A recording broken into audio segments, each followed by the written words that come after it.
I've seen a few super popular health influencers talking about not bringing home leftovers from Thanksgiving, and none of them mentioned that the easiest option of that would be to actually prepare your Thanksgiving meal just as you would prepare everything, with the standards and values that you set as a human being. So for my wife and I, we eat, when we have control of it, 100% organic. And then we eliminate a few things.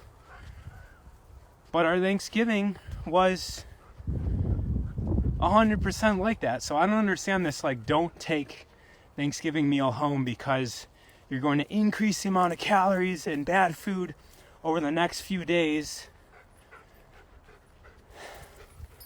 Which might be true for some people, but I hope everybody at least thought that when they're either bringing their dish or preparing their meals on Thanksgiving, to stick with the standards. And the same thing goes with like the junk food that we have in our house.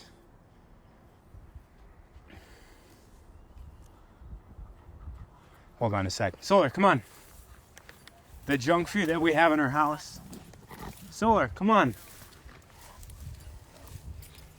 Hey. The dog off leash. Good boy, gentle. The junk food that we have in our house.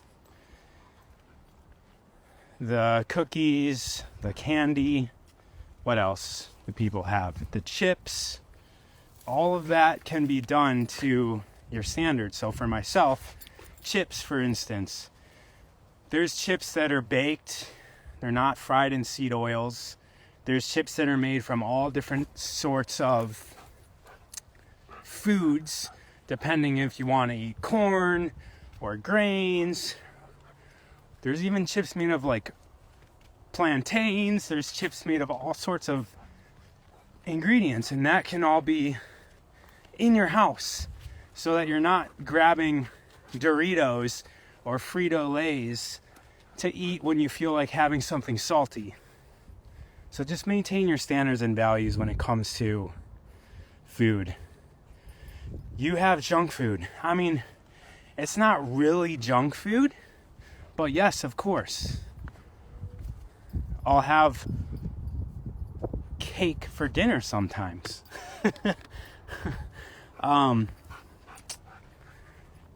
But it's going to be organic and to my standards and values. So it's not really junk food, it's just food.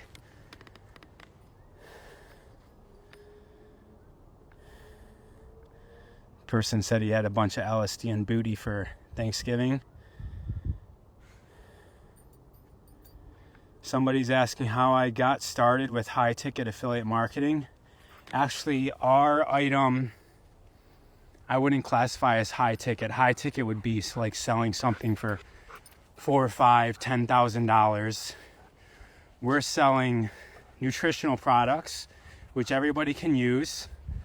We've got packages, we've got individual products. Our packages run from $1 a day to like $20 a day. People can get on. They're guaranteed money back to work, and by work I mean like transform people's lives. 60-day money back guarantee on 30 days worth of products. And so for me, it just made sense. I used to own gyms, so I've been in the health and wellness field for my entire adult life, basically selling my own service, right? And that's what a gym is. I was selling classes, I was selling personal training, and that's a service that I provided. And I feel like responsible adults, we should be attaining the income on our own by one of two ways. So one thing we can do is sell our own products and services, because everything is sales. If you guys start a conversation with somebody, you're selling them on the value of talking to yourself. You guys want to date somebody, you're selling them on the value of dating you. If you want anything, if you're doing anything in life, you're either selling yourself or you're selling to yourself. So even like the idea of going to school, the idea of meditating, that's all a sale that you sell to yourself. Is this worth my time to do this?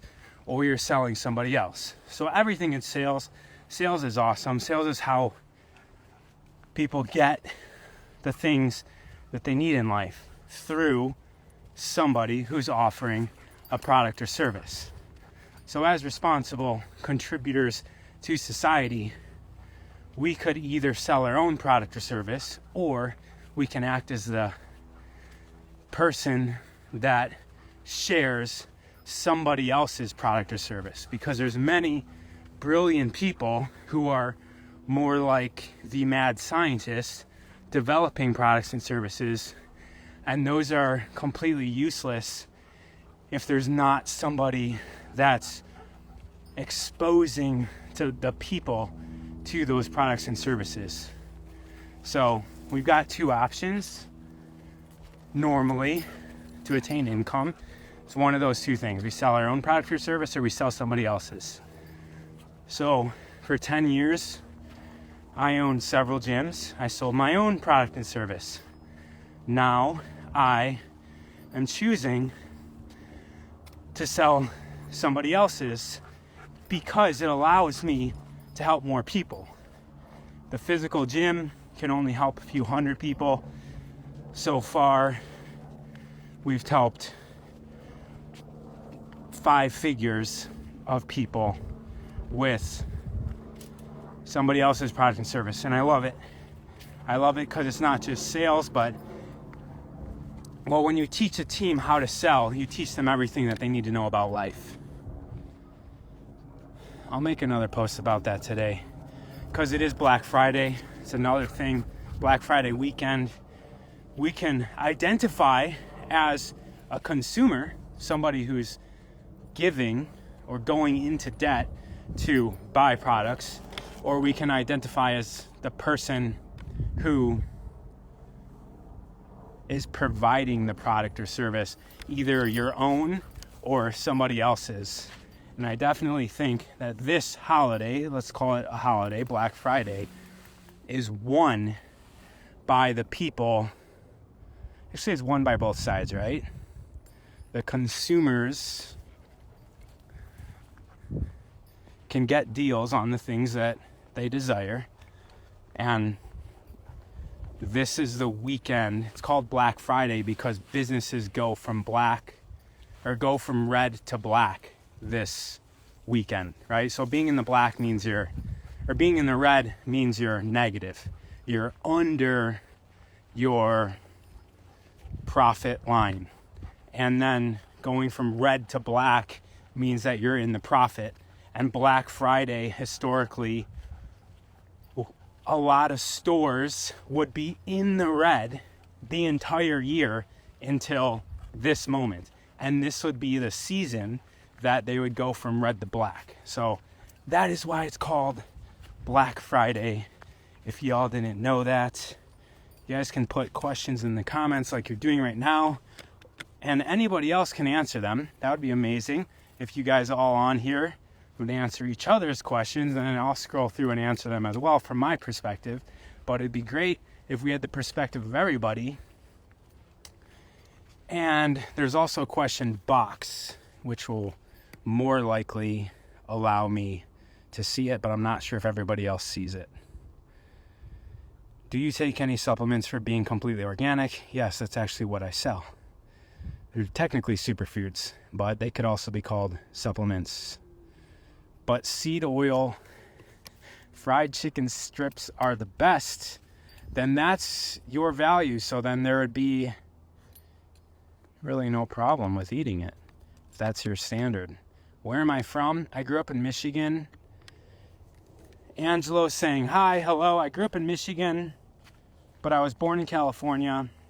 So there's this concept that we are in the rhythm of the land that we were born in. So I'm not sure if that's true or not, but I'm glad to be back in the land that I was born in, at the mark on Gaia where I was born. So I grew up in Michigan from 3 years old to 23, and then I moved back to California. That's 18 years ago, because I'm 41. So 18 years in California. Solar, where are we going? You're making me walk backwards, boy. How do we purchase? That's a good question. Go to my website, rawoferarth.com. But send me a DM. Let me know what you're dealing with. Let me know what your goals are, and I can make a recommendation. Could you have a retreat? Looks like a holistic, high energy area. Oh man, the last 2 houses that we we got to do retreats. Even our last house in Brentwood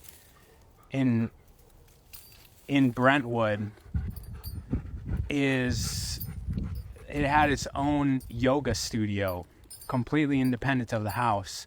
It was amazing. And we're about to move to Ventura. Has another ocean view like we did in Laguna. Probably also be able to have retreats there. So we'll see. Somebody said selling value is overrated perspective. No, we're not selling value.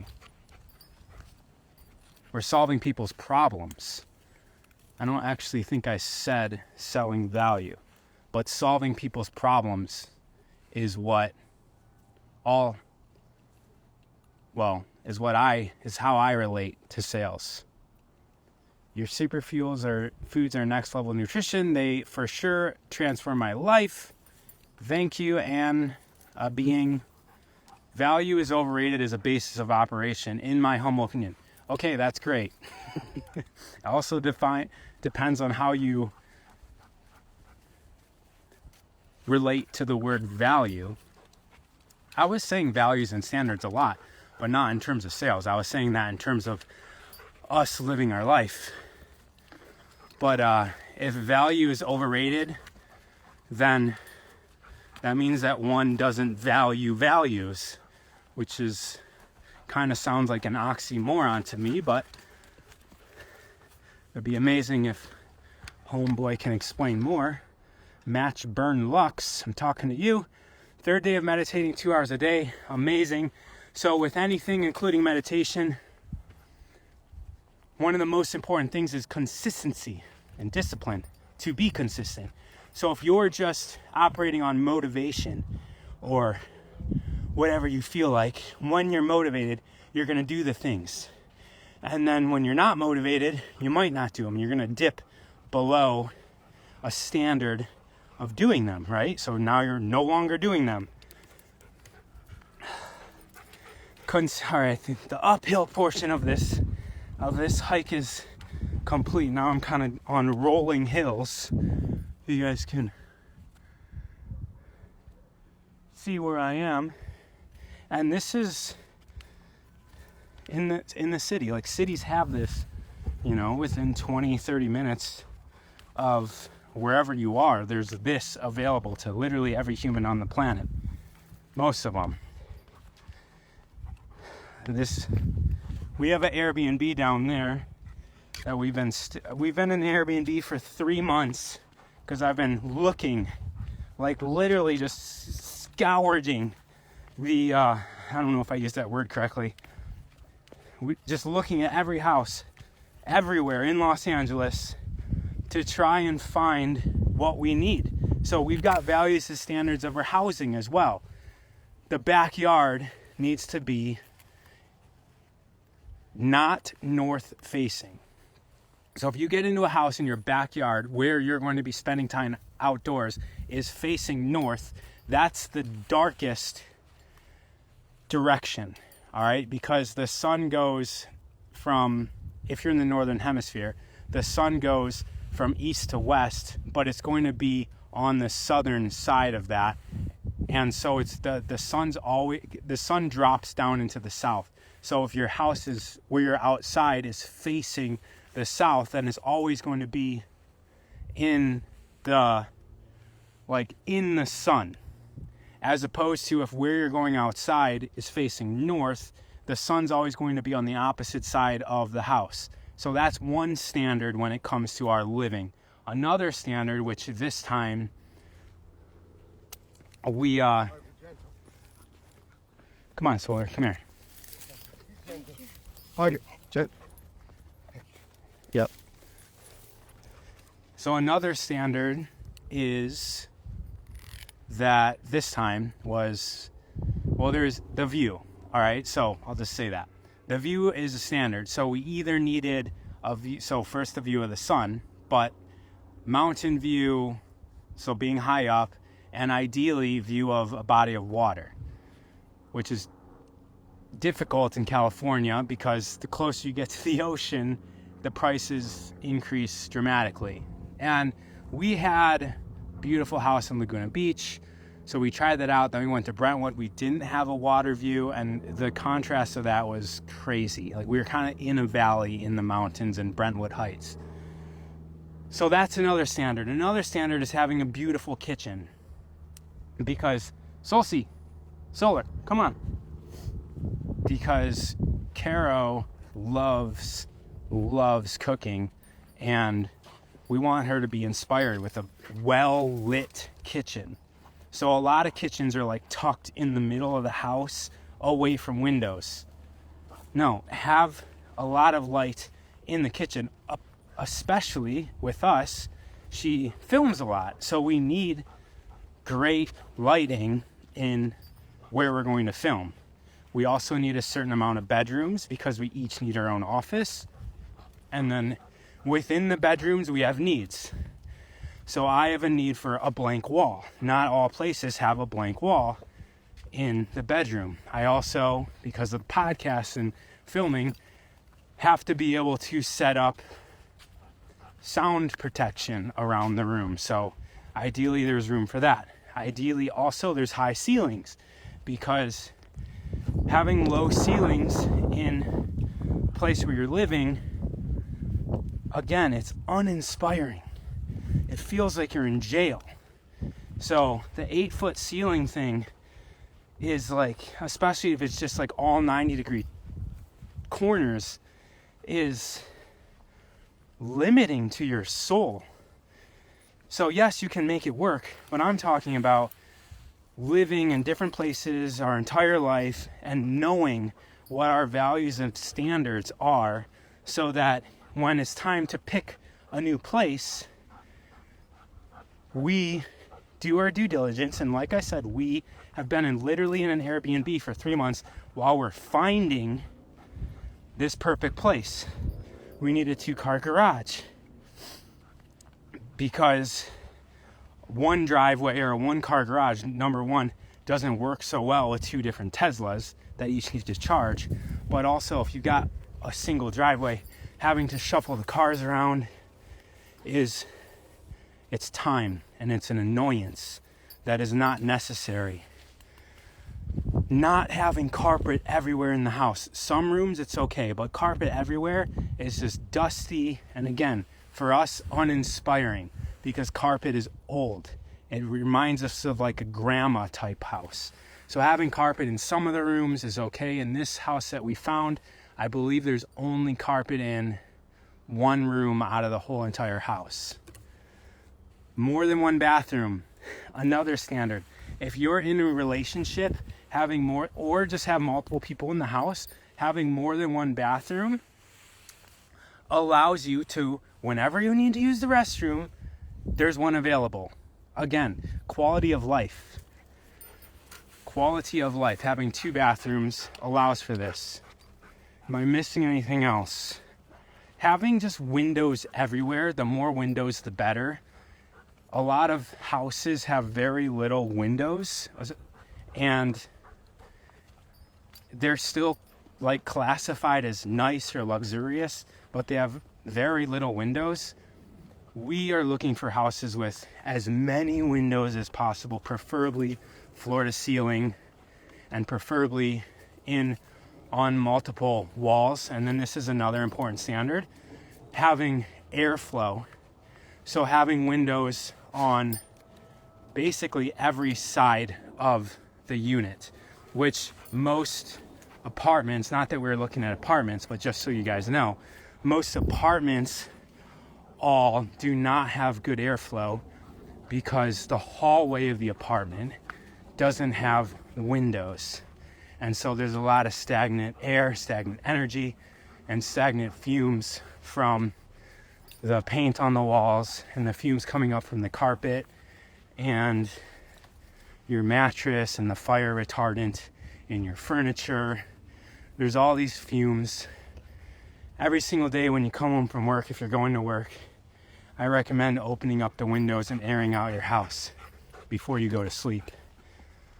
And I would even say open your windows while you're going to sleep. And then also making sure to pay attention to pollution and chemtrails and stuff like that. You may want an air filter in your house. And the point of all that is that just like we have standards and values for eating, even when a holiday comes, you can make your decisions while you're eating on a holiday so that you're not compromising yourself. We have a list of standards of values of housing, and we just signed the papers. We should be moving in on Tuesday. Well, that was cool. I've never really laid out verbally the standards and values of our housing. Knowing an idea has value, but knowing value in the idea is the basis of opinion. Knowing value in idea is the basis of opinion. It was okay. I was kind of enjoying watching it. I felt. White Garden bought a badge. Thanks, Holmes.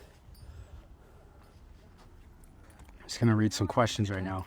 Sales is everything is the basis of Rich Dad, Poor Dad. It's the basis of Homeboy, Matchburn. Give us something valuable.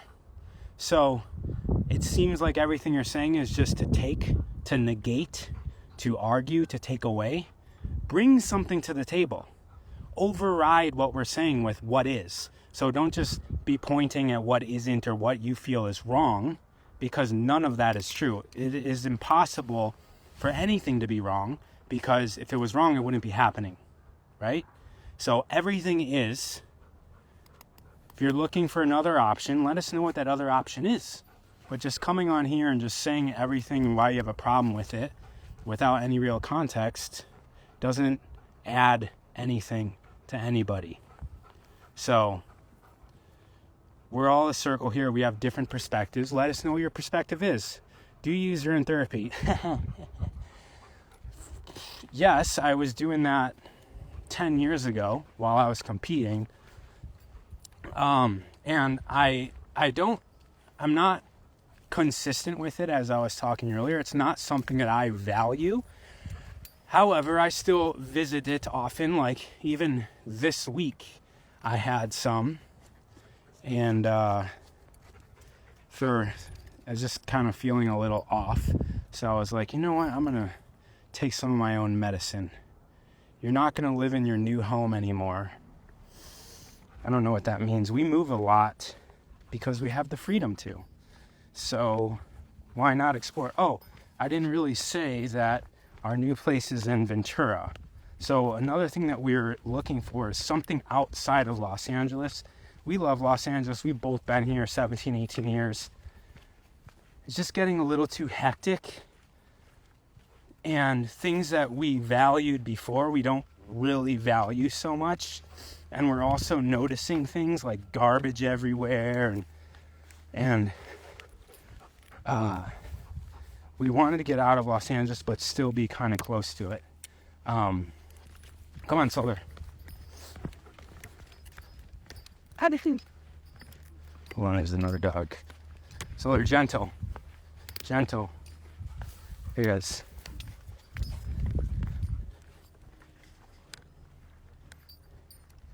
So we're excited to go to Ventura. It's 100 miles outside of LA. And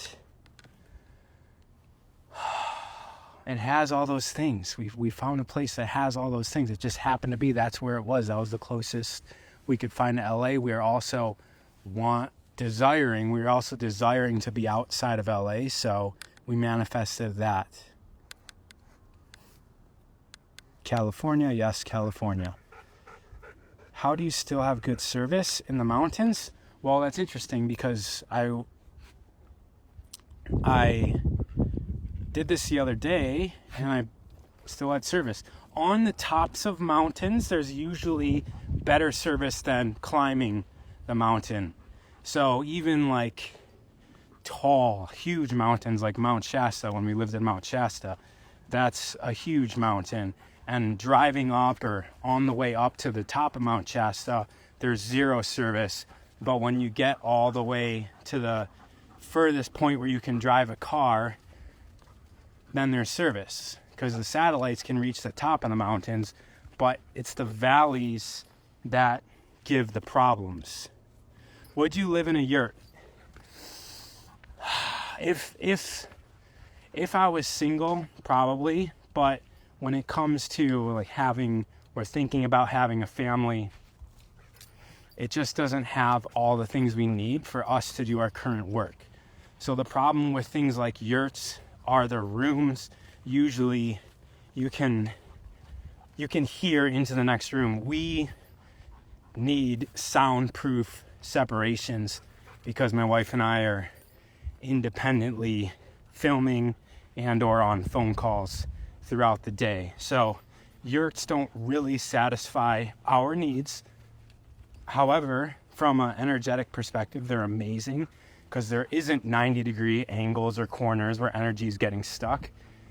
And usually it's on a wooden platform. So that's not really blocking the energy of the earth. Solar, come here.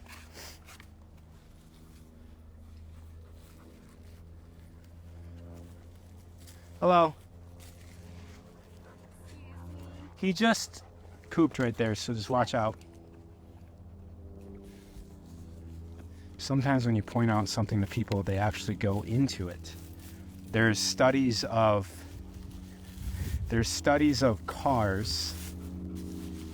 I should find that study where there's a road that's just a straightaway essentially, and then there's telephone poles every few hundred feet, and the cars, there's like an abnormally statistically significant amount of people that hit the telephone poles as opposed to swerving off the road and not hitting the telephone poles. It doesn't make sense because there's way more open space than there were spaces filled with telephone poles. So how, when the cars are swerving, how do they hit the telephone poles as opposed to not hit the telephone poles? Because statistically speaking, they should not be hitting the telephone poles. To twirl around with the leash.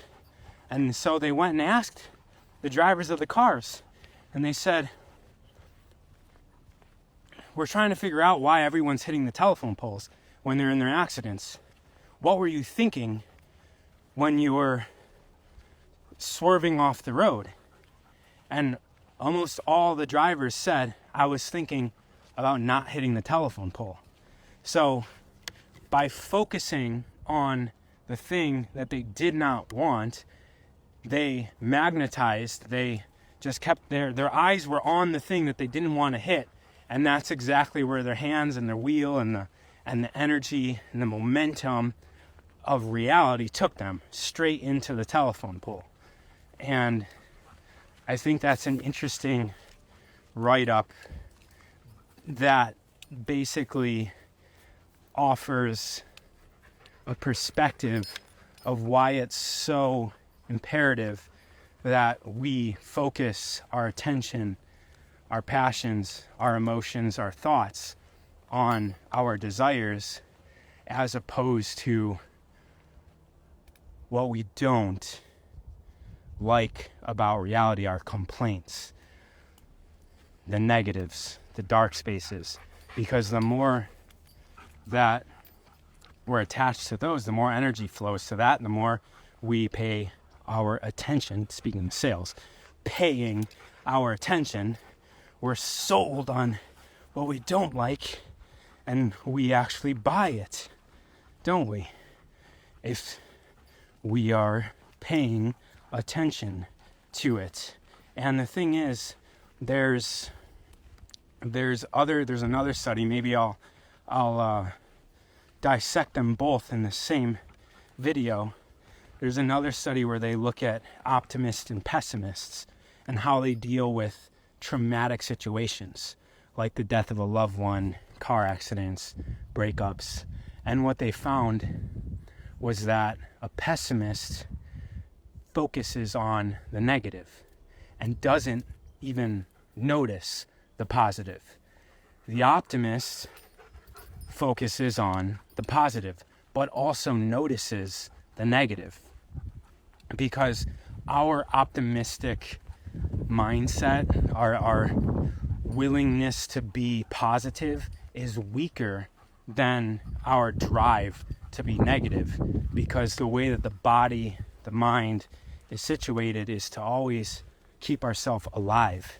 So yes, fear is very strong of an emotion, of a regulator of our focus. Fear is going to be very, very strong, so much to the point, fear and pain and anything on the lower end of our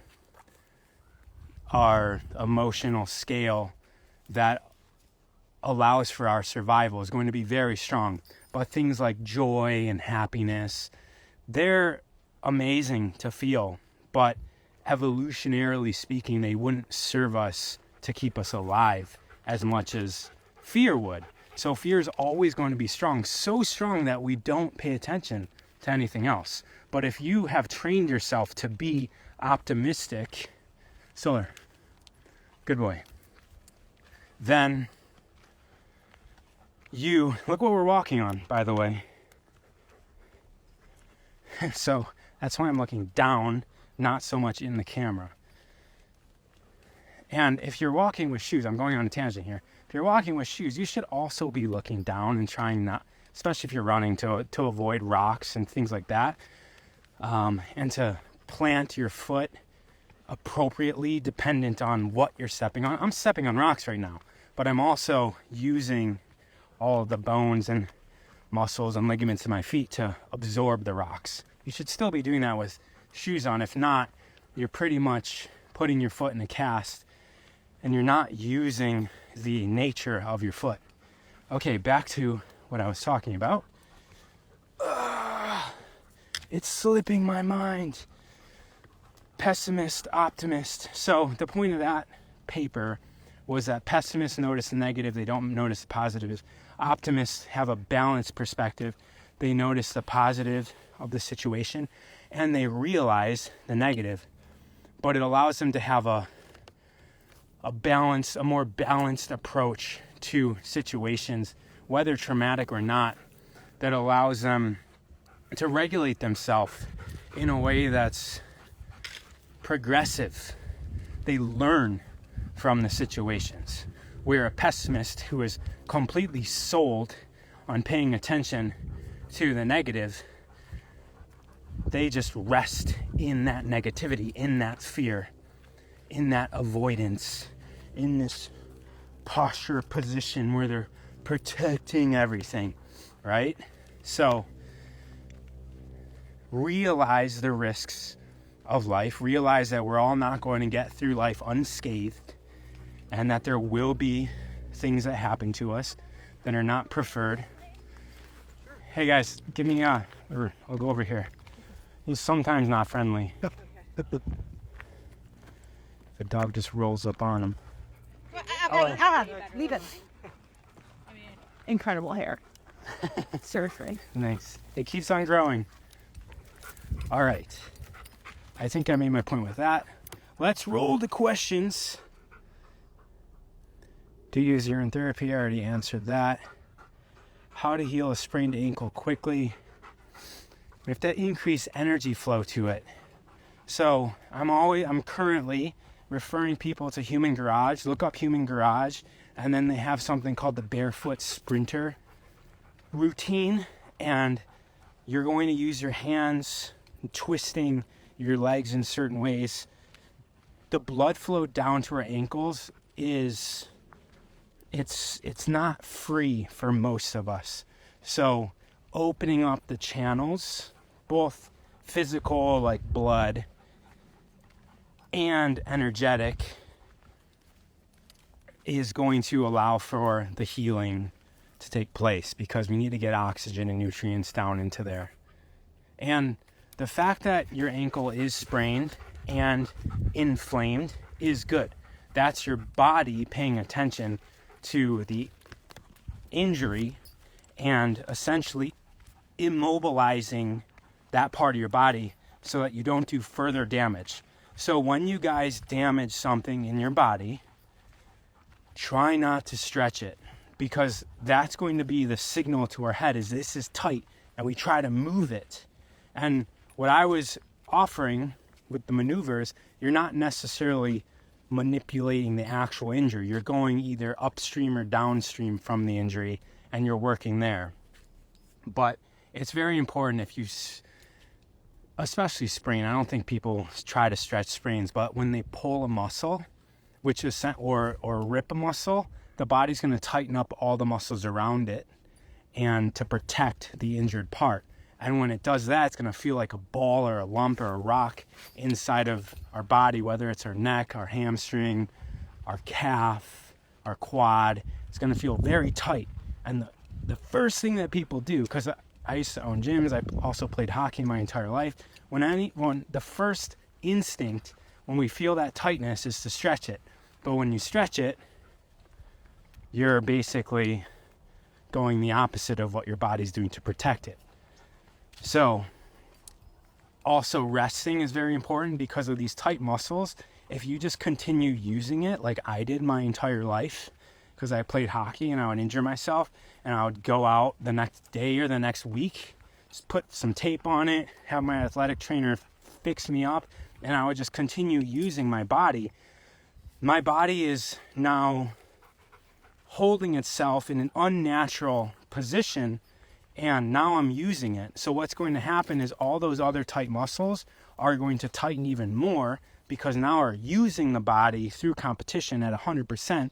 And instead of just tightening up those muscles, it's going to start forming scar tissue, or those muscles are going to get so tight that they're going to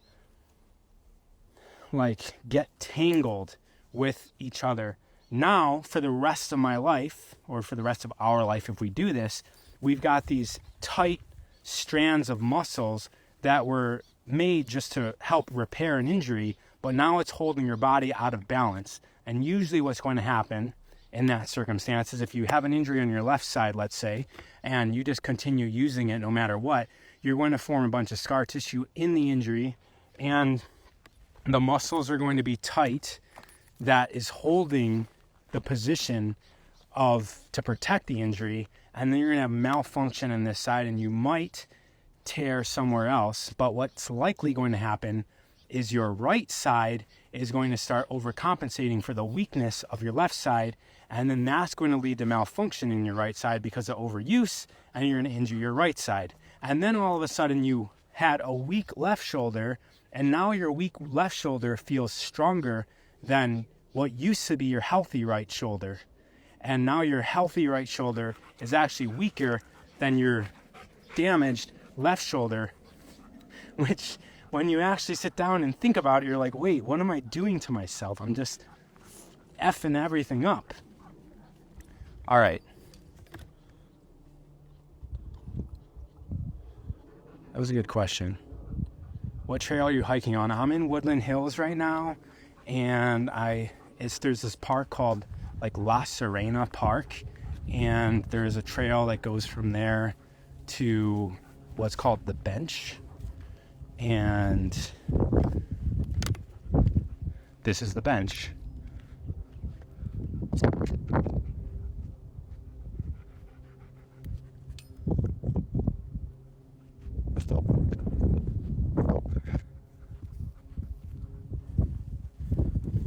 And And so the bench is pretty cool to sit at, especially at sunrise or sunset. So however long it took me to walk here is however long it takes to get from that park to this bench. This is actually Mulholland Drive, which is a very famous street. And Mulholland actually goes dirt road for a little bit. And so this is the dirt road portion of Mulholland. I was about to go on this trail because I usually stop at the bench and turn around. But I see a restricted entry sign. There's lots of mountain bikers here. 3 are passing me right now. Awesome. Yeah, now they're changing the box. Restricted entry, no motorcycles, motor scooters, and other motor vehicles prohibited. So I'm going up here. We're going even higher on the mountain than the bench. Solar, calm down. I took a shower since I first wrote that. Hopefully you washed off that negativity then, Matchbox.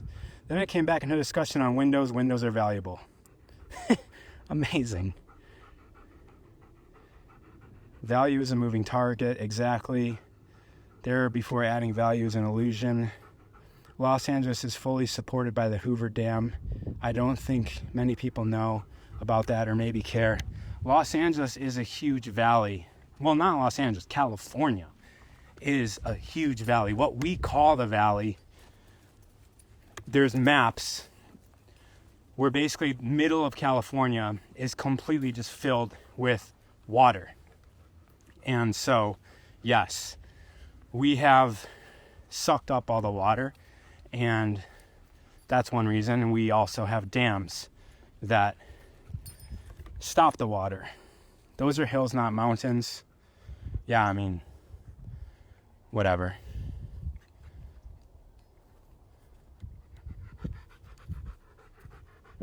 No such thing as a satellite, just drones and balloon towers. Well, I mean, I'm pretty sure that even if it's a drone and a balloon tower, that they call it a satellite. So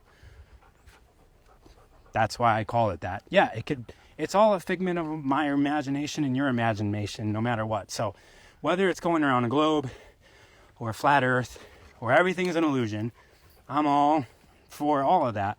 But I also am able to play the game as a character, knowing that it's all an illusion.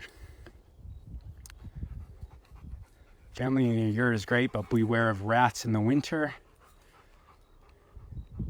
Sound like the yurt needs to have a cat. What's the best advice you've been given? Wow. I think I'm going to ask that question to everybody. That's an amazing question. What came up for me was, how old was I? Probably 24 years old. And I was in California. I just moved here at 23. And I was thinking about setting up a gym. Oh no, my plan was, so I was 25. My plan was to move to California, see if I can make it for 2 years. And if I wasn't, then I was going to leave. I was going to go to a different country. So about 2 years into my California journey, I had an operating gym, and I was buying a piece of exercise equipment from this guy who basically had like a junkyard in his backyard. And I was buying what became known as a reverse hyper. So this is like 2008 or something. Those of you in the gym business know that reverse hypers weren't really that popular till much after that. But 2007, 2008, I'm buying a reverse hyper from somebody. And this guy's a crazy nut for some reason. And I don't say that to harm his character. It just means that he wasn't societally, he wasn't operating under the influence of social norms, which is actually, from my perspective, an amazing state of being. So even though he was a crazy nut, he was an amazing being. And we were talking for like 45 minutes to an hour. And we got to the point where I was basically focusing on the negative of America and how everything was wrong and all the conspiracies, the chemtrails, 9/11 being fake, blah, blah, blah, the wars. They're not really chasing bad guys. They're not really chasing oil, extraterrestrials, yada, yada, yada, ancient technologies. And I'm going on and on about this. I already traveled to Brazil, China, and Dubai was my next stop because I was going to set up a gym in one of those three places. I don't know why, but I don't remember why, but those were the three countries I was going to check out. So still had to go to Dubai, and I'm telling him this, and he looks at me and he goes, hey, you seem to be aware of a lot of things. If everybody who is aware of these things just left, where does that leave the rest of us that are still here?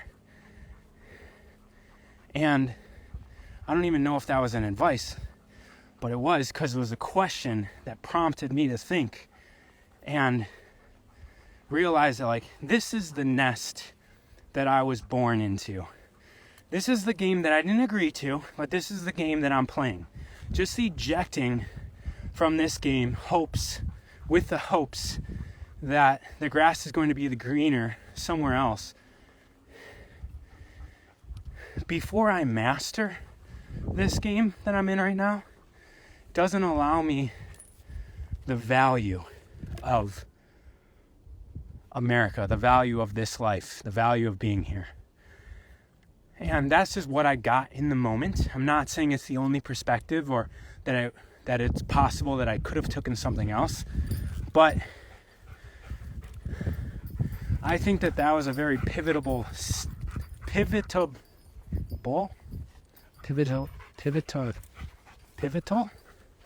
was a very pivotal. There we go.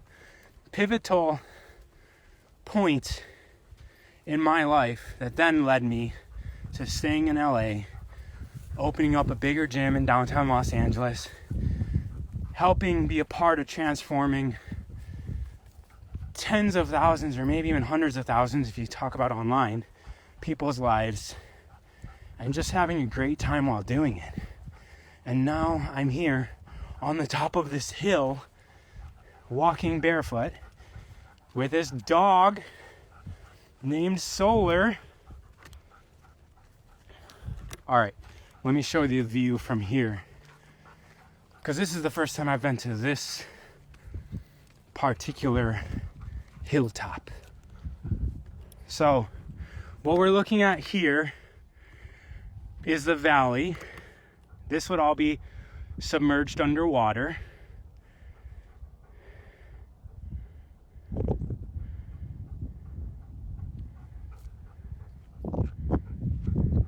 And then these are I think they're called the Santa Monica Mountains. Over this is the Pacific Ocean. And then that way over those mountains, because this is a valley, over those mountains is Santa Monica, Los Angeles, Beverly Hills.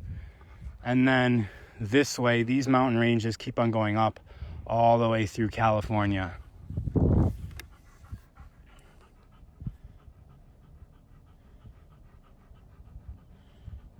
What happened to the dirty duster of a mustache?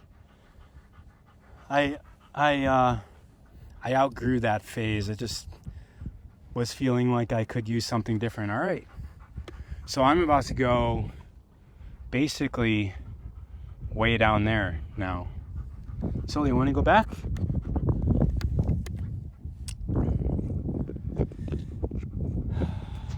You guys are amazing. Thanks for the questions.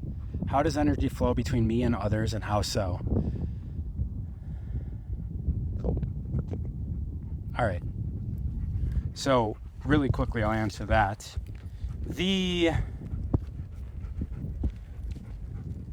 heart is a resonator that is directing the flow of blood through the body, and not just blood, but it's directing our emotional flow. It's directing our energy. It's directing our intentions. It's directing our prayers. Prayer is an amazing concept. I'm not going to go on that tangent right now, But basically, when we pray up to a grander being, our body does the same thing within us. Our cells are also independent organisms that have life force. They have life and death cycle. They eat, they excrete, they have a will to live. And when they are in a painful situation or they're suffering somehow, they send a signal up. It's much like a prayer to the grander organism that is governing the whole system, which is us. It's our consciousness. And so that's how prayer works within our body. And then we also duplicate that process if we pray or intend to our greater version of self, or our what's called God. Some of you are allergic to that word God, but when we pray to God, that's a unified version of ourself, and it will then, if appropriate, if it desires, if it's in alignment with our life path, it may, just like if there's a pain in our body, we may change our behavior for the cell's benefits that are suffering. The same thing. If we are feeling like a change of heart, then that prayer goes up and it gets intended into our reality as well, usually in the form of a lesson or a hardship, right? Because if we're looking to change things, then we must become a different person. We must go through lessons. We must exercise our abilities, our emotional intelligence, and that's going to come in an experience. And that's actually what a demon is compared to an angel. So an angel is from the light, which is less dense. So an angel is sending us downloads all the time. And these downloads are being received by us. But if we're not paying attention to them, what ends up happening is we keep on going in a direction that is not the direction that is intended. And the angels may then go to the demons who operate in matter.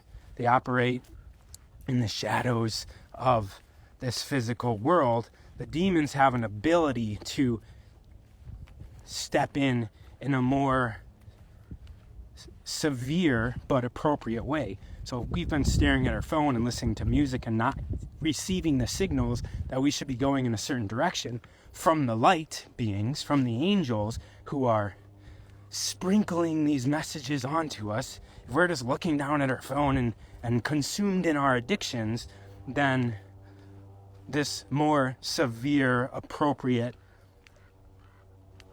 experience, like a car accident where we break our ankle and are unable to walk, and that's going to force a change of direction that our life path was designed or destined to be on. And people don't like demons because they're always associated with like these negative things, right? I mean, demons literally have been seen, they have been reported, they have been measured throughout all of time and history. They exist. I'm giving the reason why they exist. They exist to set our direction back on track. So many of us. Anyways. Everything I'm saying is an illusion, right? It may or may not be true, and I'm okay with that. Why is your name Ra? So the person that asked that question spelled R-A with a capital. You'll notice I never spell capital R, capital A. Ra is simply the evolution of my birth name. So I was born Ronald, and I went by Ronnie my entire life, and I got into this character and owned the gyms, and I was like a Dennis Rodman character. Like, everything that I'm saying about like being in harmony is only because I was a fighter, I was aggressive, I argued with everybody, so I understand. Yeah, that's who I was when I decided to close my gym and be somebody else. Sorry, what do you get out of smelling another piece of poop? Well, I mean, there's a lot of information in that. But I ended up desiring a different name besides Ronnie. So I went back to my birth name, which was Ronald. And for whatever reason, I spelled, because it's how it sounds, right? Ra, Nold. I spelled my name on Instagram, Ra_Nold. And there's just something about Ronald, how it's spelled, that just, it wasn't sitting right with me. And then also, even saying it wasn't sitting right with me. It didn't feel resonant. So after a short while of going by Ronald, I decided to get assigned a spiritual name. And the deal with being assigned a spiritual name was that I would release my birth name, because it's energetic frequency that I'm resonating with, calling myself, having others call me, and basically I release attachment to my birth name in order to receive a spiritual name. And I did that, and I agreed to that. And so my spiritual name ended up being Ravi Chandar. So Ravi means essence of the sun, and Chandar means moon. So my name literally was like essence of the sun, moon, which is a cool, balanced name. So I started introducing myself as Ravi, sometimes Ravi Chandar, and that really didn't feel right, because nobody knows what the word Ravi is or the name Ravi is in America, so I had to repeat it a bunch of times. And then we have people asking me if I'm this culture or that culture, especially because my hair was up in a top knot and I wasn't shaving my mustache. My mustache was down below my chin, and yada, yada, yada. So Ronnie didn't resonate, Ronald didn't resonate, Ravi didn't resonate. So what am I to do? Well, I look at my Instagram, it's still Ra_Nold. And I'm like, all right, I think that Ra, which is a part of all the names, sounds the best. I feel good about it. And so I started introducing myself as Ra, and then came the name change on Instagram, because it's like, what am I going to do? So I'm looking, obviously Ra on Instagram isn't available, so I have to come up with some other version of that. And I come up with Ra of Earth, because the way that I relate to myself is that I'm a being of light, because light is making up everything. So I am a segment of light that is made up of Earth, right? And so that's where the Ra of Earth name comes from. Really, the Ra of Earth comes after Ra. So yes, I am going by Ra. That is my name. That is what I'm resonating with. Solar. I don't know what that is. It's smelling. Back at the bench. Solar, come on. Oh, you're getting past it. Oh, All right. What's a good thing to stop brown spots on my face? This is a good question, but Instagram just... What's a good thing to stop brown spots on my face from growing? I love the sun, but don't wear sunscreen. All right, so first we need to realize what those brown spots are. They're called sunspots, and essentially what they are, in light-skinned people, and my father's white, so I have a few sunspots too, but in light-skinned people, in order for the melanin to be more efficient, the type of melanin that they use, to be more efficient, they clump together in a group as opposed to being spread out, because there's not very strong melanin in white people, and melanin is made to absorb sun and to capture sun. And so when a white person goes out into a sun, evolutionarily speaking, which I don't always take, but from an evolutionary standpoint, a pale-skinned person isn't adapted, should I say that word? Isn't as adapted to take in large amounts of sunlight. So the melanin, in order to make up for the sunlight so that it can grab the sun, is going to clump together into groups. And that's called a sunspot. So when you go out into the sun, you may notice that you get these spots. And these spots are semi-permanent. Sometimes they go away, but most people are in the same amount of sun that they're in, so they just kind of never go away. And it becomes this whole huge thing that we should be blocking ourselves from the sun, because it makes us more beautiful if we don't have these spots. And that's all a preference. So just realize that sunspots are essentially your body's way of tanning and adapting to receiving more light. And your story that it's unattractive or unhealthy is just your story. The more we get older, the more sunspots we have, right? Babies don't have sunspots because they haven't been exposed to light. And so aging is something that a lot of women, especially some men, are trying to avoid. My answer to that is have a better relationship with the direction that you're going, that we're all going.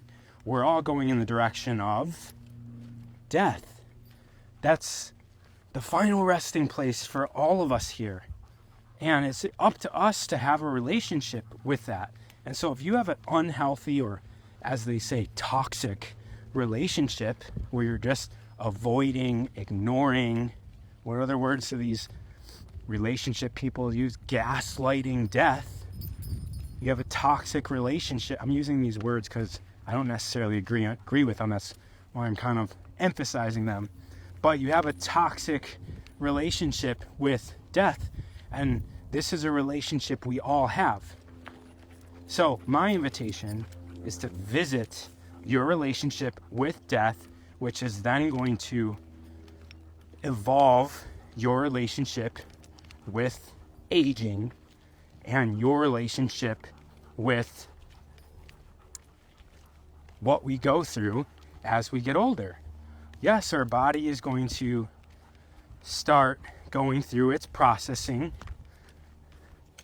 as we get ready to graduate to the non-physical reality that is beyond this one. Good question.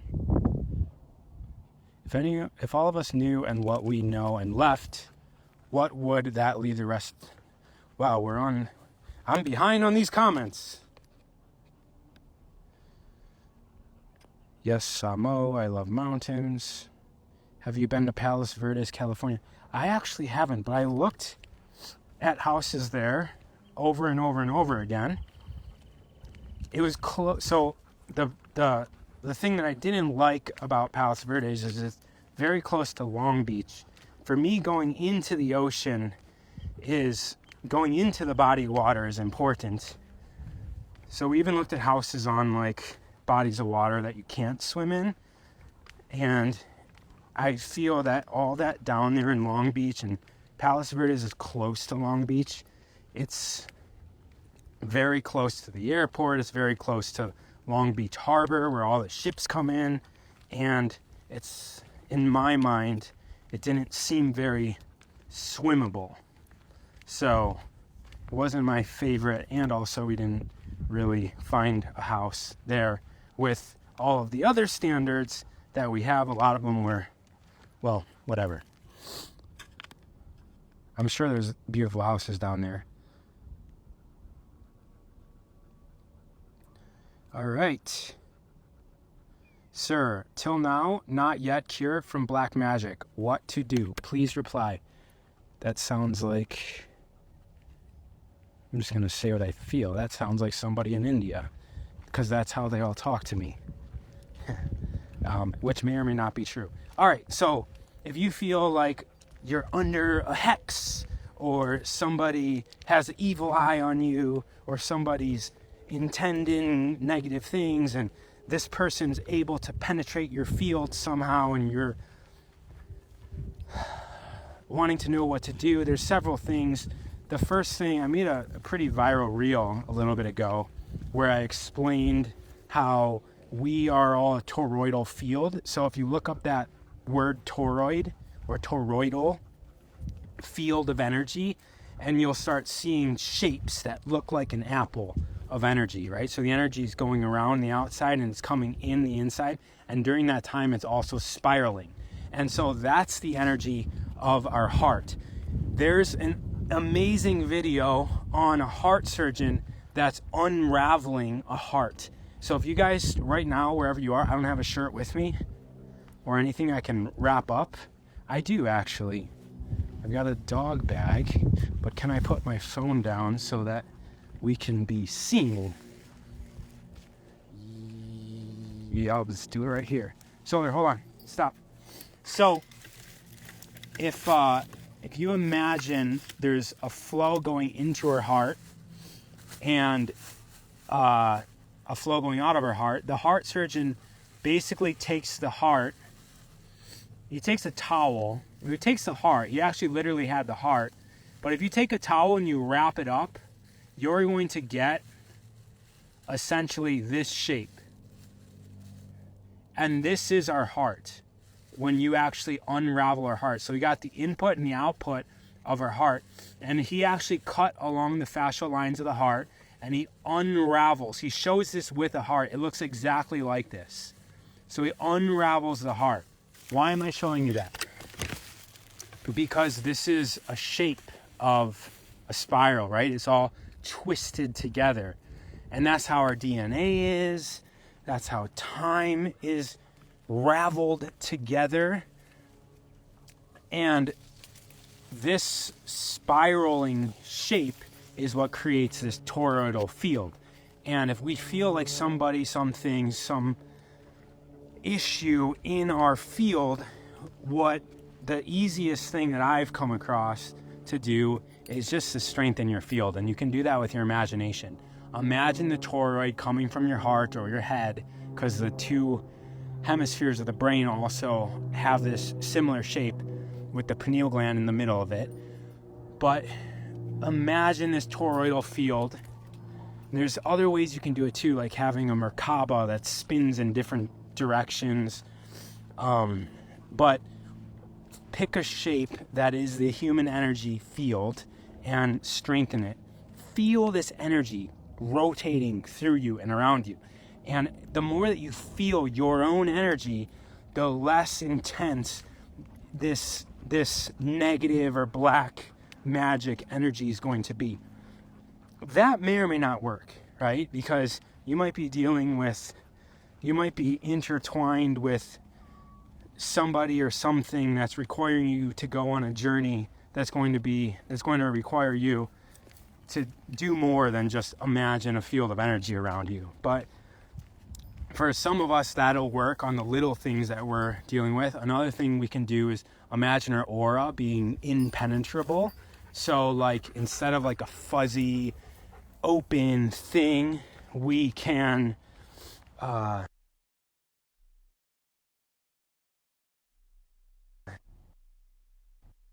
solid surface around us that's impenetrable. Another thing that we can do is find an energy healer that can actually see if we have holes in our energy field and they can harmonize them.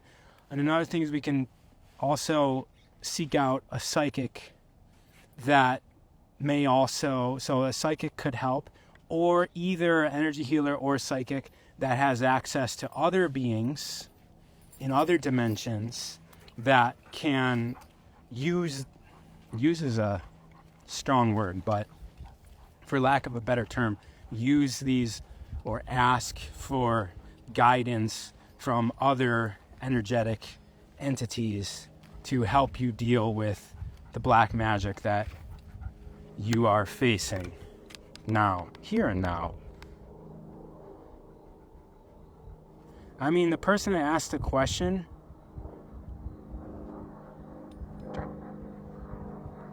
thank you. I'm Colombian, so my melanin is clumping. Yes. Close to the South Pole. Just reading questions, y'all. Certified grief recovery specialist and medium. An animal communicator. So I'm ready for whenever death comes for me. Woohoo, yes. So, fear not the sunspots. San Pedro area is not swimmable at all. Yeah, that's what I thought. My house is mostly windows. That is also priority. And guys, windows isn't ideal. It blocks the light. So just keep that in mind. Still go outside. If you're questioning like how a window can block light, just go outside in the sun and look at your window. You're going to see a reflection of light, which means that some light is going into your window and some light is reflecting out. That's what you can see if you see the reflection. What does that mean? It means the light that's going in the window is broken. When you have broken light, it is now not natural, which means that it's potentially unharmonious to our body because it's unbalanced. Our body then uses that light because the melanin in our skin, our hair, and our eyes is collecting that light. If we're always indoors, even with a lot of windows, or driving in our cars, our melanin is collecting that light. It's transferring that light into our pituitary, which is controlling the hormones, and then eventually into our pineal gland, and our hypothalamus, which is controlling our autonomic, our autonomic nervous system. When light goes into our eyes, it goes hypothalamus, which is controlling our basically the difference between sympathetic and parasympathetic nervous system. Then it goes from there and it passes down into our pituitary, which is our hormone master. It's using the light, analyzing the information in the light, which is then signaling the hormones. If you got, like, this is simple stuff, and your body changes based on the light, right? So that's why we're awake during the day. We go to sleep at night because there's hormones that are regulated by the light source. So we're coming this way. Hey guys. Kid. Come on. And then from the pituitary, it goes to the pineal gland. What does the pineal gland do? Pineal gland has two major functions that science addresses now. One is that it produces serotonin. So the pineal gland produces serotonin, so does our gut. The gut produces most of it. The rest of it's produced in the pineal gland. Serotonin is it's what makes us like awake, alive, happy. That's one function of the pineal gland. Second function of the pineal gland is melatonin. What does melatonin do? Melatonin gets released during deep sleep when we are what? Dreaming.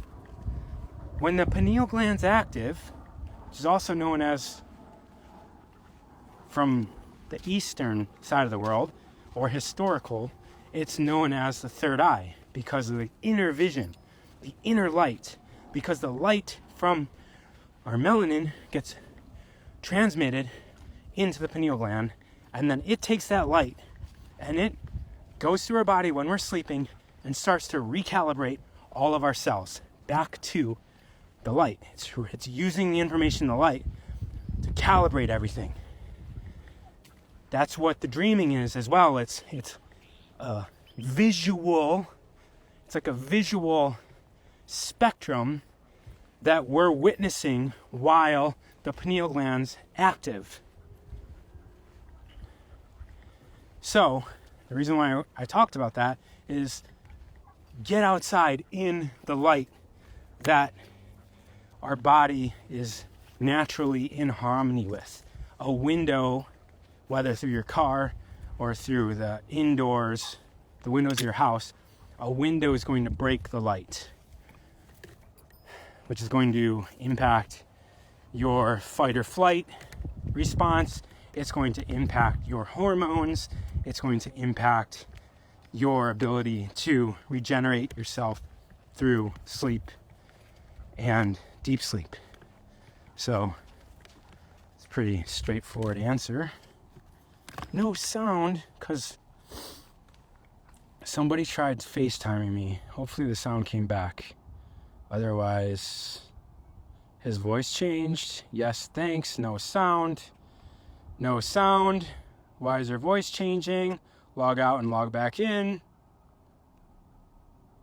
Disruption because he's giving out golden nuggets of knowledge.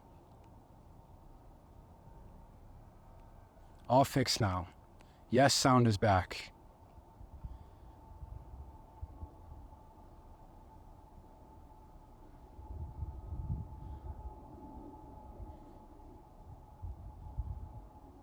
Thank you so much for this wisdom. I'm glad that helped, because he's the one that asked about the black magic. All right.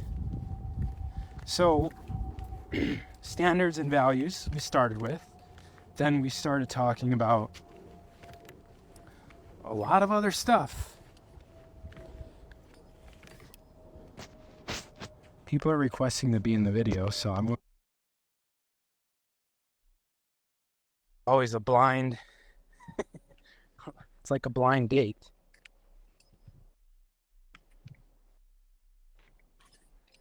Everybody, the sound went away because somebody tried FaceTiming me. By the way, do you guys get FaceTimed or get Instagram calls all the time? Just like randomly throughout.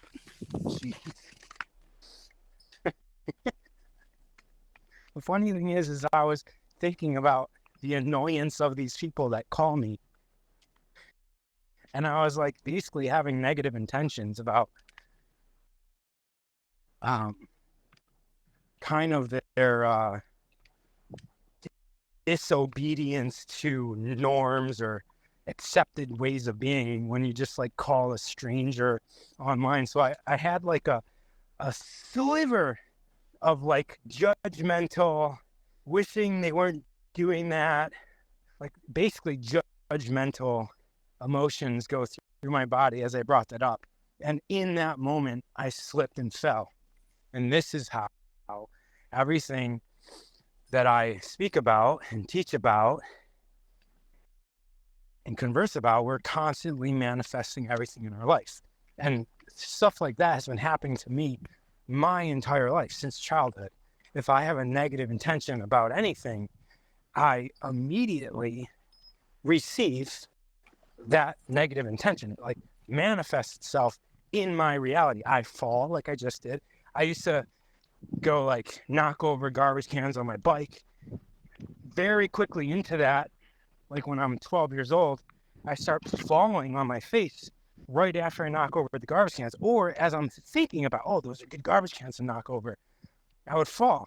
And so I associated this power to create in my life. And I first started basically being like a good person because I was avoiding the negative things. There's many different examples of this I can tell you. If you've listened to anything that I've done, I've usually went over like 3 or 4 of them, but I just literally experienced it 2 minutes ago. You guys just saw me fall, and I was letting you know the negative things I was thinking about these people that call me just throughout the day. Like, I don't even want to go back into that state of being. But yeah, I was just thinking about how kind of like they're just like annoying little children, and I didn't even have the words for that. I just had this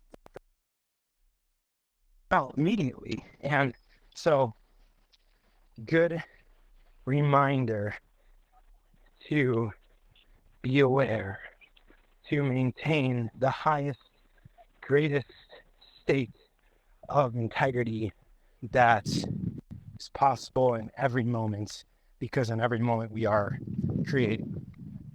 Hello. Hi. Come on, Solar. You're gonna stop right now? Okay. Solar, come on. Do you guys want to come by? You can. I'll just scoot them over right here. That seek discomfort is her shirt set. Seek discomfort, and it's a brand. All right. Being a good person to avoid the negative. That's so thought-provoking. Solar, you're making me go backwards again. If you heal someone, you are ripping them off. Karmic lesson. Important to know that. Definitely. Robert Philip Jeffs. I started learning that when I owned gyms. Just the mere, like the more I learned about teaching, the less that I actually desired to teach, because people had to learn on their own. They had to be invested in themselves in order to truly receive the lesson. So like people come in and they say, tell me what to eat. If you tell them what to eat, they don't learn what to eat on their own, right? So I quit giving diet plans. I quit giving nutritional advice. I very rarely talk about nutrition, even though I started this whole conversation off talking about that. One lesson that I'm learning constantly by walking this guy is that this walk is for him. And so he's been in this spot since I stopped for those people. Like, they were literally like right there, and he stopped 10 feet in front of them, just wanted to sniff the trail. And my human mind just wants to pull him and say, like, come on, let's go. And then I get reminded that we're out here because of him, and this is his walk, and he's right now smelling the ground because that's what satisfies him. That's what gives him pleasure and joy.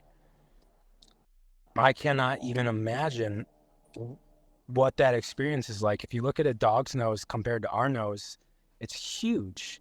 And I've seen research that basically points out that a dog can smell at a greater capacity that we can see.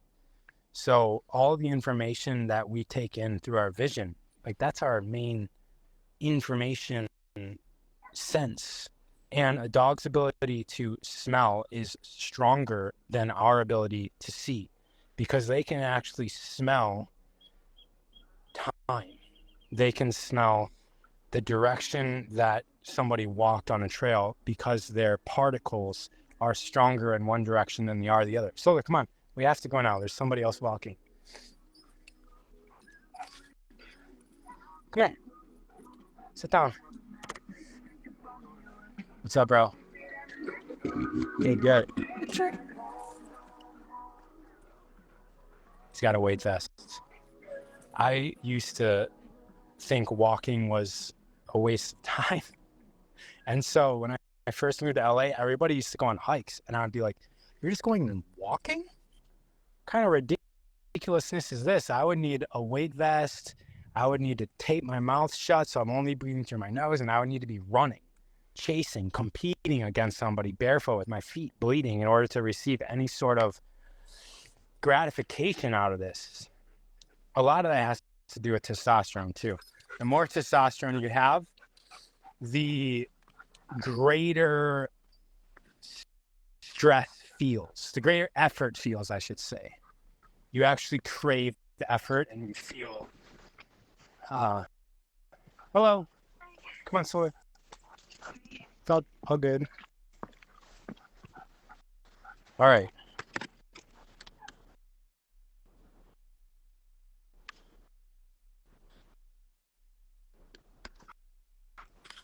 Come on, people. You're getting shy when you request to go live, and then I accept, and then there's shyness, which I get, because I too feel that. Hello, Solar, come on.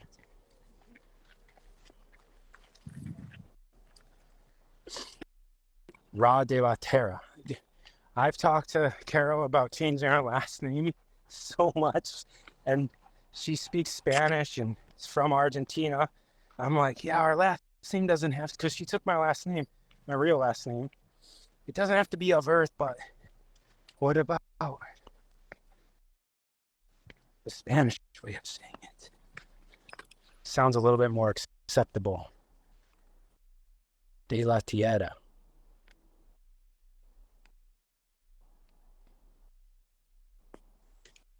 Okay, apparently the person requested to join is now unable to join.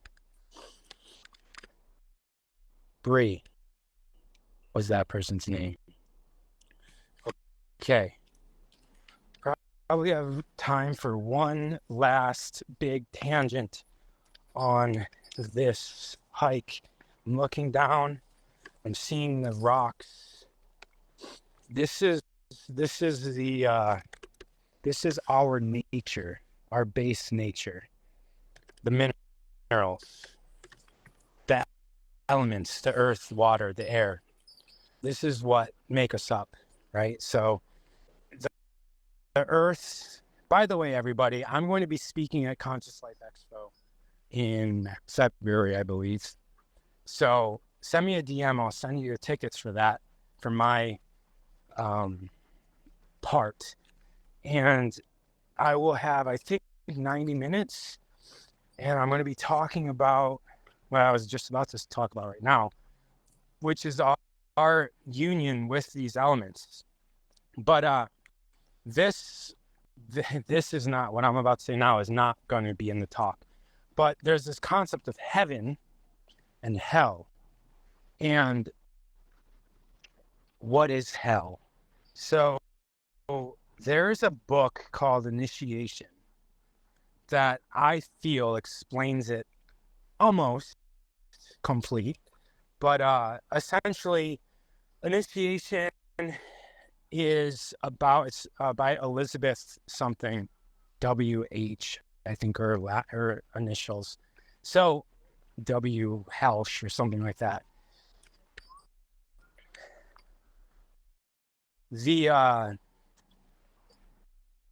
It's about a pharaoh's daughter. Well, it's about a woman that remembers her past lives, and in one of them, she's a pharaoh's daughter, and she goes through the initiation process, and she skips a lesson. So this was also just brought up. She skips a lesson that she needed before going to be a high priest and going through the initiation practices. And that lesson was essentially the lesson that we learn through sexual union.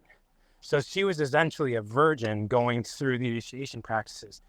Her father and uncle, who were the pharaoh and the high priest, warned her, but she essentially asked 3 times. And if you ask 3 times, you override their warning. And they took her through the practices. And she gets to the point of a high priest. She has like her own lion, because they're at the conscious capability to control is a strong word, but to like harmonize with the lion. So they had essentially not pets, but what we would think of as a pet or a companion that were lions, because their conscious would get to such an ability that they would be able to harmonize with the lion. And they had the elongated skulls. And anyways, so the elongated skull people were existing at a time where there was non-elongated skull people. And she becomes a high priestess, and then she essentially gets seduced by somebody, and she never had that lesson to know what that energy center in her body was. And so she ascended to the point of a high priestess, but because she had missed the lesson, she fell much, much, much deeper than just back to her normal state of being, which was elongated skull, daughter of a pharaoh. So that's one thing on this journey. And one thing that teachers need to realize is that if we lift somebody up higher than they have the capability of being, they're like a kid with a machine gun, right? They'll shoot their foot off. But that means, in real terms, that they may fall in consciousness to a level that was below where you found them. So as teachers, we use the forklift principle. We go down to the level that they are, and we speak their language. We speak practices that resonate with them. That's why it's very important that you all, as knowledgeable, awakened masters, that you all do not judge a teacher by his teachings. Because any master teacher is teaching well below their conscious capability on the matter, because they're teaching at the level of the room, of the people in front of them. And some of that might contradict what they actually know to be true, but we must go down to their level. And like a forklift works by lifting up one level. And that's a way that we can teach people, is we go down to their level, and when we sense that they can handle the lifting up one level, we can lift them up one level at a time. Hello, you come by. Come on, Solar. And it's our responsibility to do that. And that might mean that other people around you who are watching you teach other friends, even mentors, are going to be judging you because you're not giving your best stuff. And a lot of times as teachers, we want to just give our best stuff. The thing is that stuff's not mature. Usually we just learned it last week or last month, or we're just now contemplating it. So we want to be giving people what is resonant with the room, not necessarily what we know to be true now. It's just safer for everybody involved, including yourself, because a lot of times we don't understand new topics, and we must let them marinate inside of us before we can give a proper lesson on it, proper example, proper stories, proper statistical verification, scientific backing.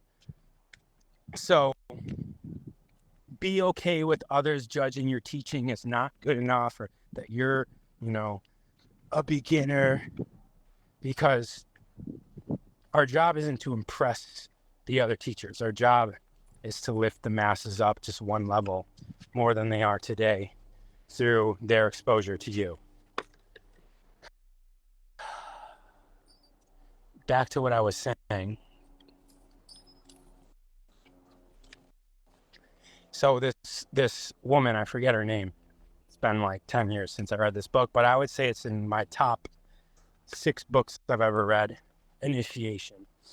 So she gets seduced by somebody. It's a new experience, and she falls in consciousness. She falls in consciousness to the point where the lion no longer recognizes her, and the lion kills her. I just kind of gave up the book. But anyways, there's more of you that aren't going to read the book than are going to read the book. So I'm telling you the whole book. So when she does that, the lion kills her. She now gets reborn. Essentially, this is where I said like the book almost does a good job of explaining the point that I wanted to make. But this stuff, this rock, is our base level consciousness, the elements as explained by Ra from Egypt. But in the book series, The Law of One, he explains the levels of densities, which is levels of consciousness. He explains the first level being the elements, the things that make us up, the dirt, the air, the light, the water. This is the first level of consciousness. Then those all get combined to plants and animals. That's the second level of consciousness. That second level has awareness of self. The rock doesn't necessarily have awareness of self because it's the first level of consciousness. It is aware, but getting to like awareness of self is a human trait. It's actually plants and animals are aware also. They're building awareness. Humans become aware of self, and then the next level of beyond awareness of self is awareness of others, and that's where you have psychics and empaths. But I'm going to digress to what I was saying before. So the first level is the dirt, and I can recognize the likeliness that the dirt has to our concept of hell, right? So if we get through this life and we die at a point where we didn't ascend, but we actually lived in a way that calls for our descension, and we fall in consciousness to the level of a rock just sitting in the sun, baking for millions of years or thousands of years. That to me sounds like a more appropriate definition of the concept of hell, is that we're in these levels of consciousnesses, and after this life, if we are to fall down to the first level, then we are essentially in this endless experience of stillness that might signify the hell experience. What do you think of foreskin sunning? Guys, your whole body needs to be in the sun or anywhere where there's melanin. All right, y'all. Thanks for your questions. This all gets shaped by the questions, right? And the questions are amazing. Doesn't matter how simple or dynamic they are. We all use them. And I just encourage everybody to, I love when he does this. It's like, I want to smell like the planets. Solar wants to get into the grass. Bye-bye.